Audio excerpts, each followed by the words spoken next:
In this review, we're going to have a look at the Zoom H6 and the Zoom H8.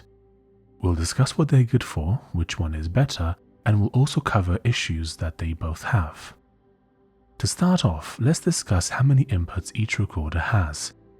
The Zoom H6 has 4 XLR/TRS inputs, which can accept both XLR cables, commonly used with microphones, and instrument cables, such as for a guitar or bass. It also has a 3.5mm input, which is typically used to connect a lav microphone or radio mic. Note that the 3.5mm input is part of the detachable XY capsule, rather than being built into the body of the H6 like on the H4n Pro. Therefore, if you attach a different capsule to the H6, it may or may not have a 3.5mm input. The Zoom H8, on the other hand, has 6 inputs, 4 XLR inputs and 2 XLR/TRS inputs. This means you can connect microphones to all 6 inputs or a combination of microphones and instruments, for example 4 microphones and 2 instruments or 5 microphones and 1 instrument. Keep in mind that only 2 of the inputs on the H8 can accept instrument cables. Like on the H6, the H8 also has a 3.5mm input that is part of the detachable XY capsule. Both the H6 and H8 can also provide phantom power to connected microphones that require it. Note that this capability may not be present with certain capsules.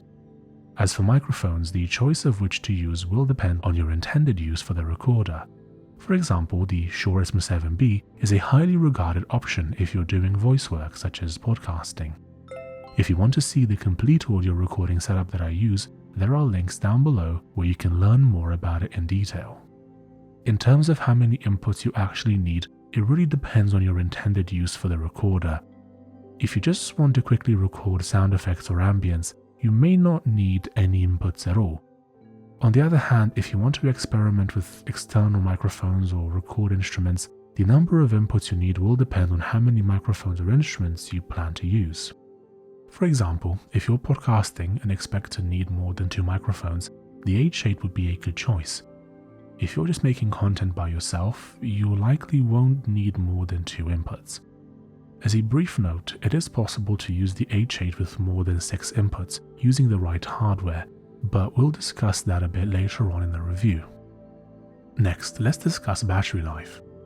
If you plan on using these recorders while out and about, it's important to know how long you can expect the battery to last before needing to be recharged or replaced.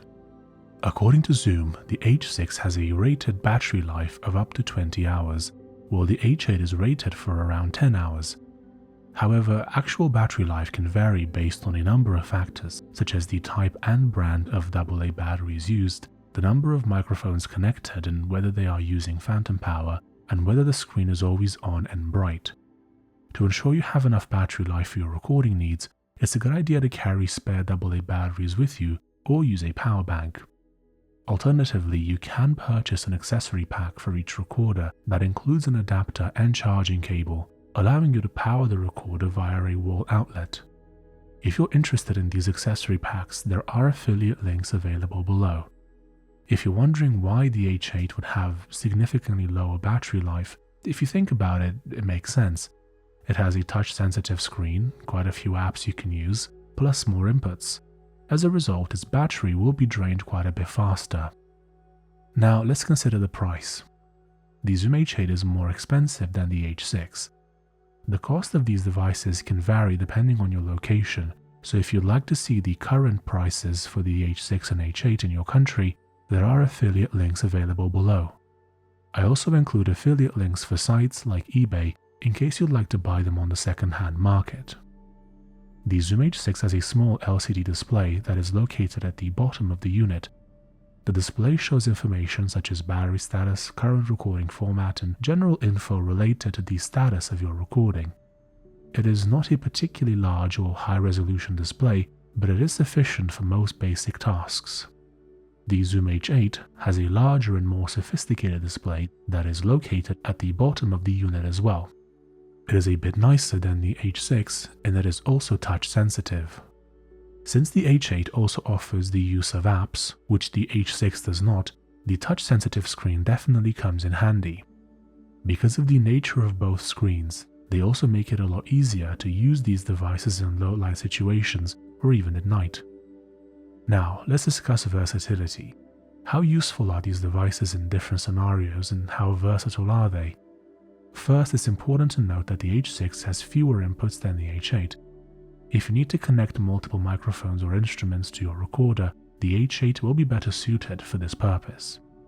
However, you can use the EXH6 capsule to extend the number of inputs on the H6, but there are some limitations to consider when using this capsule, which we'll discuss next in this review.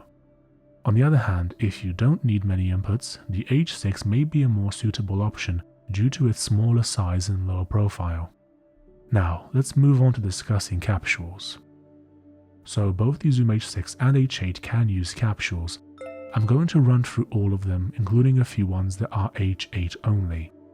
Each of these capsules has a different intended purpose, allowing you to turn two boring handheld devices into precision tools.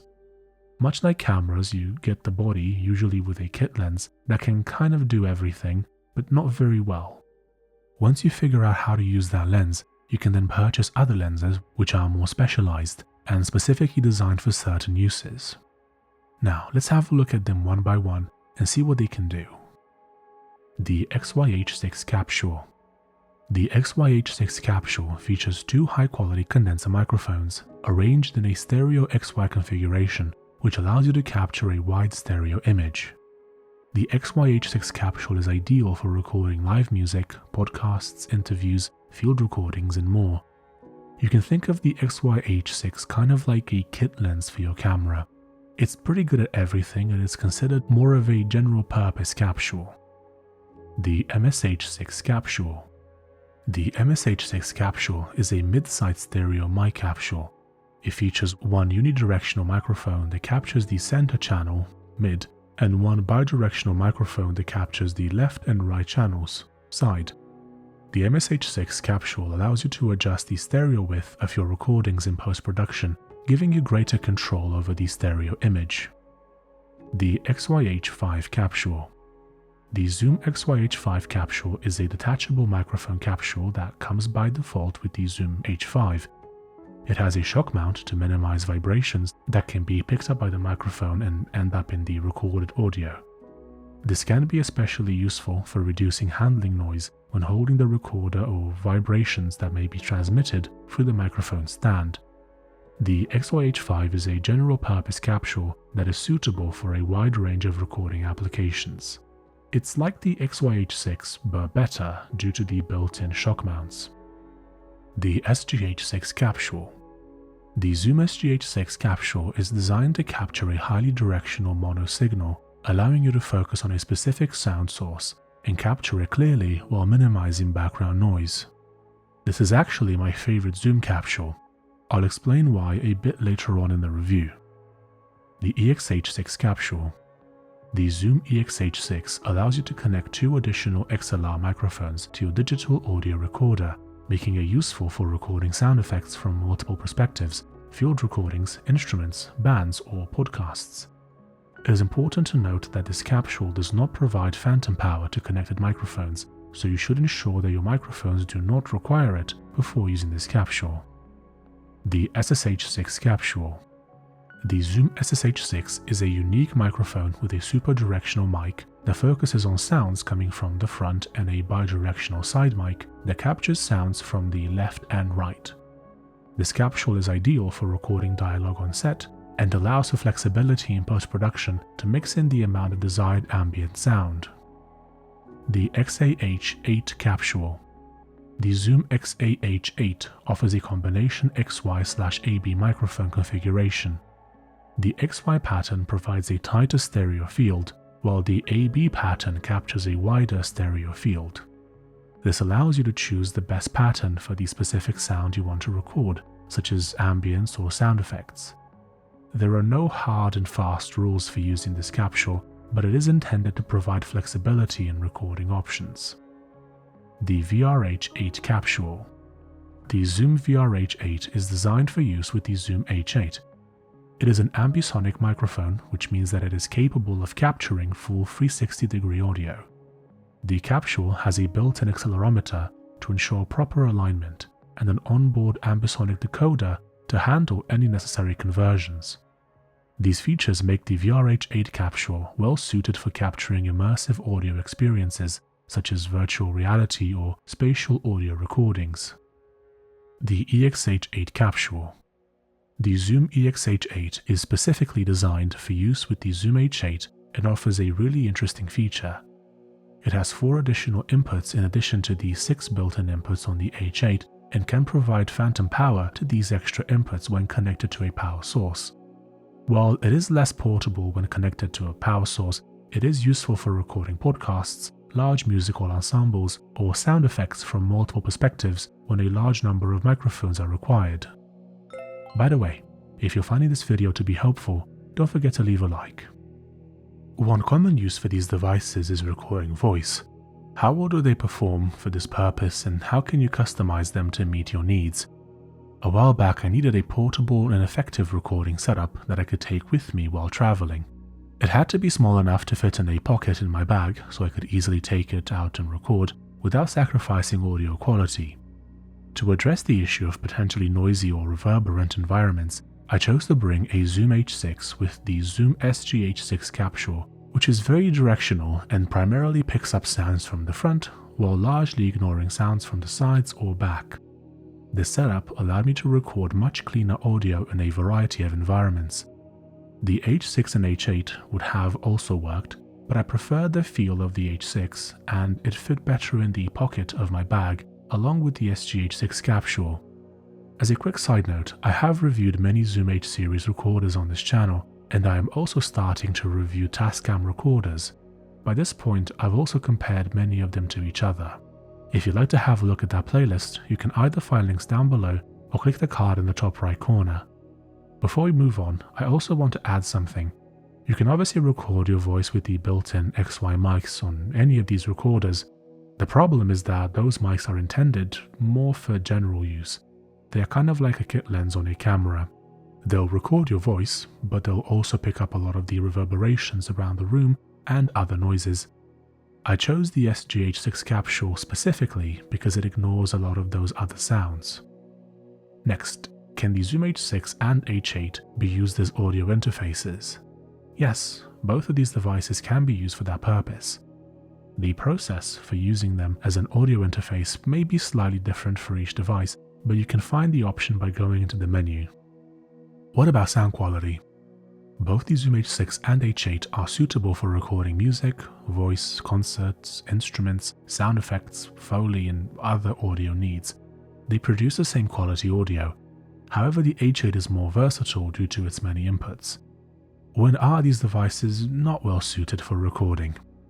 If you need to capture very quiet audio such as ASMR or quiet natural ambiences, these devices may not be the best choice. All recording devices produce a certain level of hiss as a byproduct of their internal workings, and this hiss is present in all recordings. In most cases, the sounds you want to record are louder and overpower the hiss, so it is not noticeable. However, if you amplify very quiet audio, you will also amplify the hiss, as it is on the same layer as the sound you want to capture. If you want to record very quiet audio, the Sony PCMD100 may be a better option as it has less hiss than other handheld devices. However, it can be difficult to obtain and the price has increased due to its high demand. I actually have an affiliate link for it down below if you want to check it out. Unfortunately, there are currently no good alternatives to the PCMD100. I have also reviewed the PCMD100 on this channel and there is a link available below, or you can click the card in the top right corner to watch the review. The Zoom H6 and H8 are equipped with a handy feature called the -12 dB backup, which creates a quieter version of the recording that is 12 dB lower in volume. This can come in handy when recording situations where loud audio levels may lead to distortion. In these cases, the distorted clip can be replaced with the -12 dB safety track, which is undistorted. While this feature sounds great in theory, there is a limitation to be aware of. The -12 dB backup feature can only be applied to the left and right channels, meaning it can only be used when recording with the XY capsule. It is not possible to use this feature when recording with a microphone or instrument plugged into any of their built-in XLR/TRS inputs. The strange thing about this is that I've seen quite a few conflicting opinions online. Some people say that they've managed to get backups of XLR microphones, while others say that they can't. It is my belief that those who were able to use the -12 dB backup feature likely did so by using the EXH6 combo input capsule to connect XLR microphones. While this may be possible, it is a use case that is unlikely to be relevant to many people. This limitation of the -12 dB backup feature does not affect my own use of the Zoom H6 or H8, as I primarily use it in conjunction with the SG-H6 shotgun microphone capsule. However, it could have an impact on those recording podcasts or other audio that involves multiple sound sources. It is likely that this limitation is a result of a lack of processing power. If you are aware of any workaround for this issue, please share it in the comments down below. Let's move on from discussing safety tracks and instead focus on establishing healthy levels to prevent the need for a backup track. To put it simply, aim for the highest levels possible without causing clipping.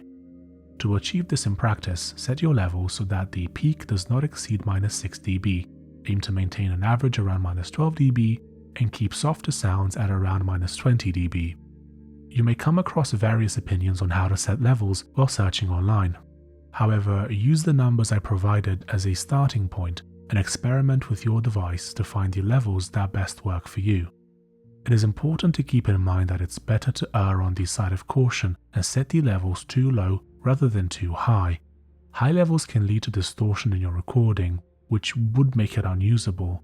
While low levels may result in a bit of background noise or hiss in the recording, it's still preferable to the alternative of having a distorted recording. Now, let's delve into the topic of sample rates, bit depth, and file types.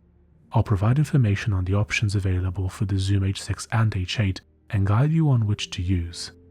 When it comes to bit depth, you have a choice between 16 and 24.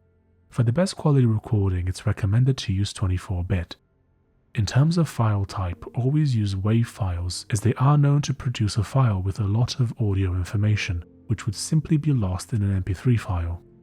An MP3 file is designed to be smaller in size, but it also excludes some data, and that can deteriorate the quality of your audio. An exception to the use of WAV file type is when using the Zoom H6 or H8 solely for dictation or recording quick musical ideas, in which case the MP3 file type is suitable. However, if you choose to do this, you'd have to constantly switch between the two. It's best to just keep it on WAV, as large SD cards are relatively affordable now. In terms of sample rate, there are several options to choose from. To put it simply, think of sample rate as similar to frames per second in video. A standard rate of 30 FPS is sufficient for recording spoken dialogue, but if you want to slow down the footage without encountering strange artifacts, you'll want to record at 60 FPS or above. The same concept applies when recording audio. Here are the sample rates available on the Zoom H6 and H8 and what they're typically used for. 44.1 kHz. This sample rate is commonly used for music recording. It is possible to record music at higher sample rates such as 48 kHz or 96 kHz, but unless you plan on doing extensive audio manipulation, 44.1 kHz will be sufficient. 48 kHz. This sample rate is commonly used for audio that will be synced with video, such as dialogue or a voiceover track. It is considered more professional compared to the 44.1 kHz, which is typically associated with consumer-level audio. For example, when recording the voiceovers for these videos, I always do them at 48 kHz. 96 kHz. Use the sample rate when recording ambiences or sound effects that will be used for sound design. It's important to keep in mind that while you can use any sample rate, certain sample rates are more suitable for specific recording scenarios. For example, I sell sound libraries online, and most, if not all of them, are at 96 kHz. There's nothing really stopping you from doing everything in 96 kHz if you really want to, but for most people, there's just no need. What about wind noise? Wind noise can be a problem when recording outdoors, particularly for interviews, outdoor music performances, and ambiences. Some recording devices come with a foam windshield, but these are often not very effective at reducing wind noise. One solution is to use a kit like this one from Rycote, which includes a windshield, grip, and a shock mount. The windshield helps to reduce wind noise, and the grip and shock mount can help to eliminate handling noise if you choose to hold the device while recording. It's important to keep in mind that the windshield will have limitations and may not be effective in very strong wind, but it can provide clean audio in more moderate weather conditions. The main advantage of a handheld recorder is that it can be easily carried in a bag and taken outside to record. In terms of portability, the Zoom H6 is generally more portable as it is smaller and more compact. It will also attract less attention than the H8. Naturally, it depends on the capsule you choose to have attached as well.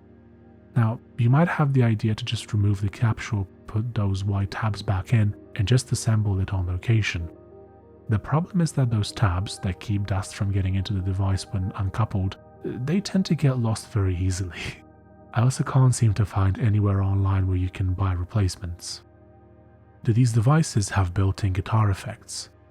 Yes, the H8 does. This is not something that I personally use, but it is a feature of this device. Which device is easier to use, the Zoom H6 or H8?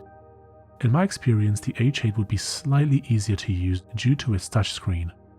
Both the H6 and H8 have physical knobs for adjusting gain, but especially at the start when you're learning, having that touchscreen makes things way easier.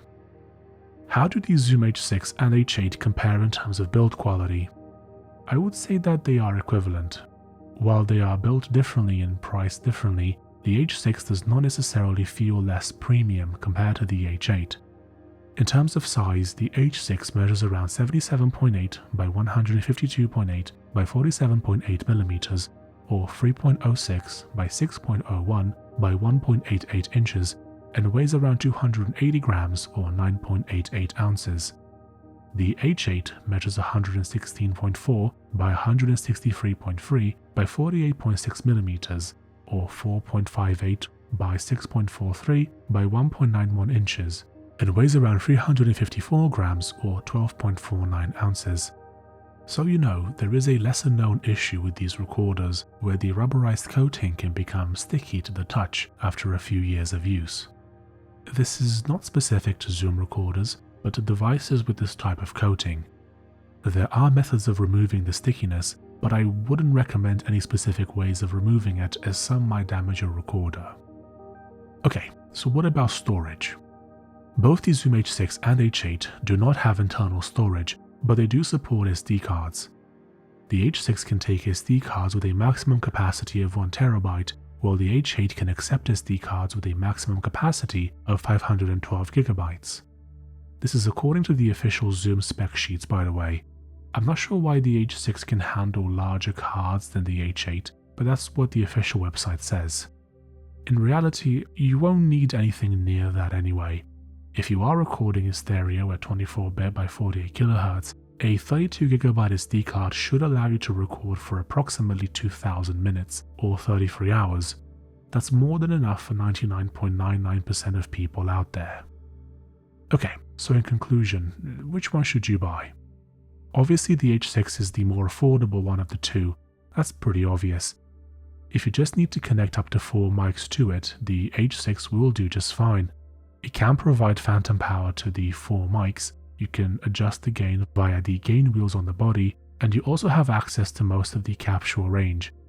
The Zoom H8 is pricier, but has 6 inputs, access to more capsules, and it has a touchscreen that allows you to interact with the built-in apps. If you know you'll never need more than 4 inputs, you're probably better off with the H6. If, on the other hand, you know you might need some room to grow, the H8 is what you're looking for. As a third option, if both of these devices are too much and you need a bit less, I've reviewed other handheld recorders on my channel, linked down below, or click the card in the top right corner. Do you have any questions? Feel free to leave a comment down below and I'll do my best to get back to you. If you'd like to purchase any of the items I've mentioned in this video or see how much they cost in your country, I have a link down below where you can view them. Thank you for listening. Don't forget to leave a like, subscribe and hit that bell, and I'll see you in the next one. Bye bye.